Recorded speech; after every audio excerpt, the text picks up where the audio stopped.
नमस्कार. श्री स्वामी समर्थ.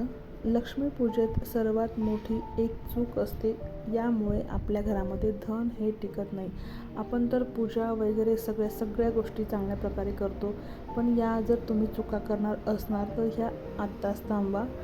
तर बघा, पहिली गोष्ट म्हणजे घरात अस्वच्छता ठेवणे.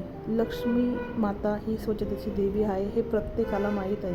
जिथे घाण असते, धूळ असते, अंधार असतो, त्या ठिकाणी लक्ष्मी माता कधीही थांबत नाही. तुटलेल्या मूर्ती किंवा मग जुने पूजा साहित्य, आता आपल्या घरामध्ये काही पूजा साहित्य असतं ते जुनं असतं, पण ते आपण वापरतो, तर हे वापरणं म्हणजेच अशुभ ऊर्जा निर्माण करतं.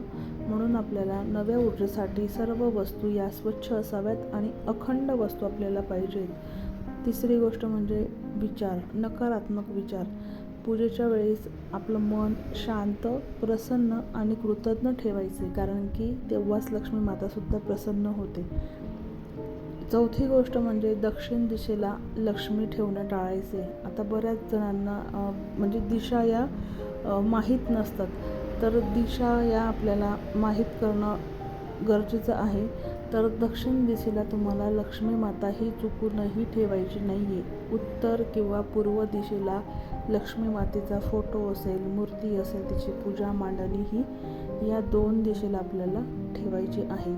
लक्षात ठेवा, स्वच्छता, सकारात्मक विचार, सत्यकर्म, स्थिर धनप्रवाह या गोष्टी आपल्याला पाळायच्या आहेत. या गोष्टी पाळल्यानेच आपल्या घरामध्ये लक्ष्मीपूजा झाल्यानंतर धन पण टिकेल, आनंद, सुख, शांती, समृद्धी सगळं काही वर्षभर व्यवस्थित राहील.